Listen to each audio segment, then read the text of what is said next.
I associate myself with the sentiments expressed by President Macron in this context, that this Pact for Prosperity, People and Planet is not premised on North versus South.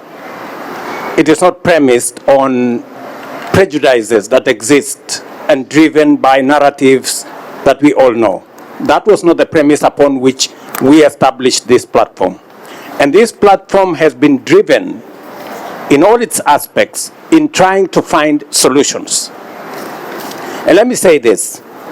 Today we have common ground by both the people living in the global north and global south on reform of the financial institution. It is no longer a matter of those of us from developing countries. I see many, in fact, everybody who spoke today in this forum spoke about the need to reform the international financial architecture. It is no longer, when we raised it initially, we looked like madmen, but today everybody agrees that there is something that needs to be done about the international global architecture. And Ajay Banka here already has enumerated to us what steps are being taken to address the concerns that have been put forward by this forum that is jointly between people from different shades of opinion. Secondly, let me say this. The international arena cannot solve this problem alone. We have to be realistic. There are things that must be done in domestic jurisdictions. There are things we must do in our countries.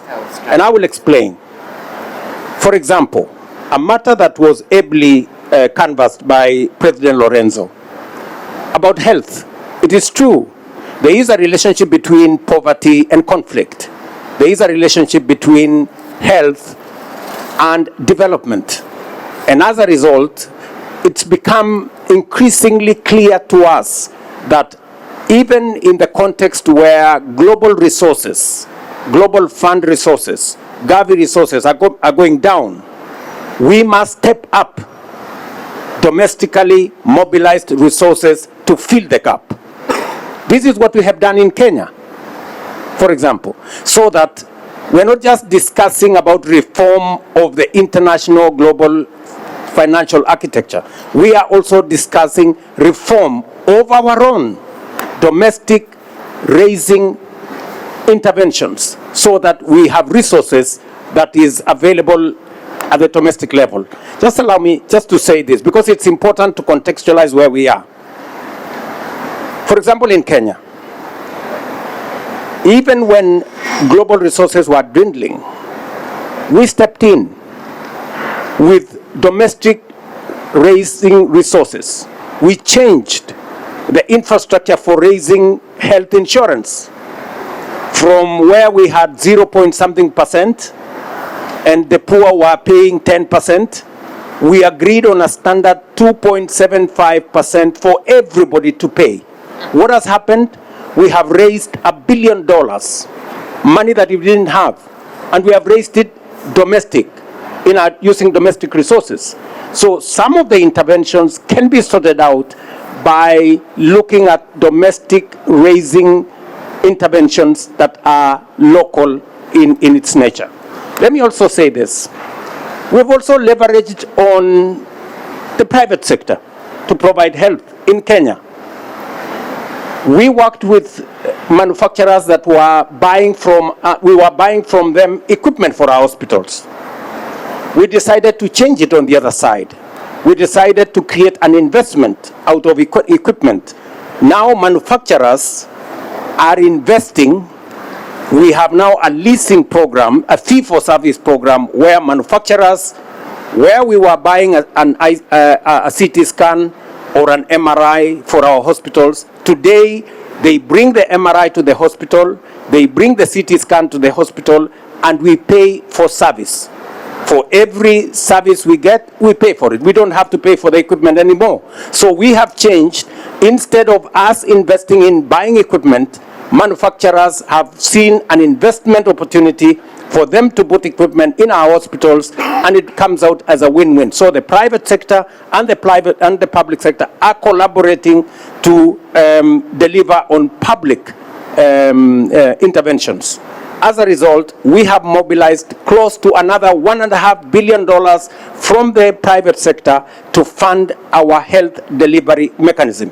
So there is what can be done globally, and we are all in for making sure that there is proper interventions in making sure the international financial architecture have proper representation and voice from our continent, but also we will step up as countries on local solutions, because we cannot wholly depend on external solutions to meet the challenges that face us, whether they are financial or they are public in nature. So this is and this is why the 4P also talks about country-led ownership of priorities and interventions. So I think we are well on course on this, and I'm very clear that we are headed in the right direction, and that is why we have 73 countries who have joined us, because we are not discussing narratives, we are not discussing pointing fingers. This is not about south or north, this is about solutions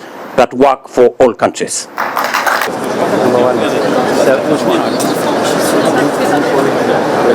All your narrative was based on a big divide between North and South.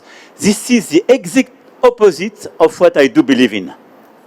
Because I think it's feasible to make hand in hand together a common agenda.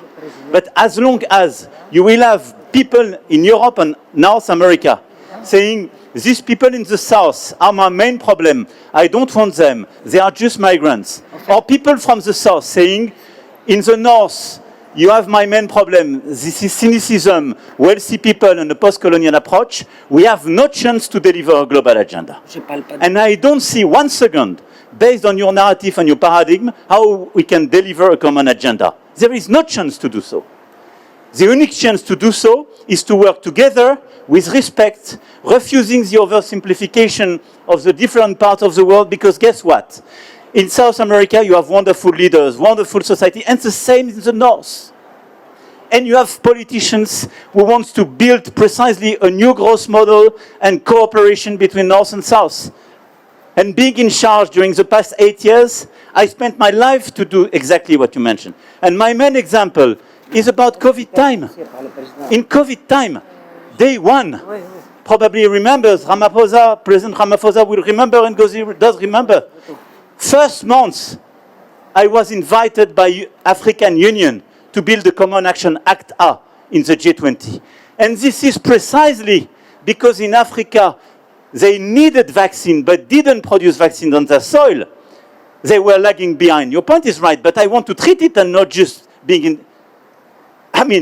just denouncing it. And this is why we decided to make this platform in Africa. Does make sense. So it's feasible to change the thing, but not by just lecturing people on the other side because you come from the South, because I know very good guys from the North doing exactly the same speech with the opposite arguments, but working together and building bridges and based on facts and science, working together in order to improve the problem we have. This is just what I wanted to add. This is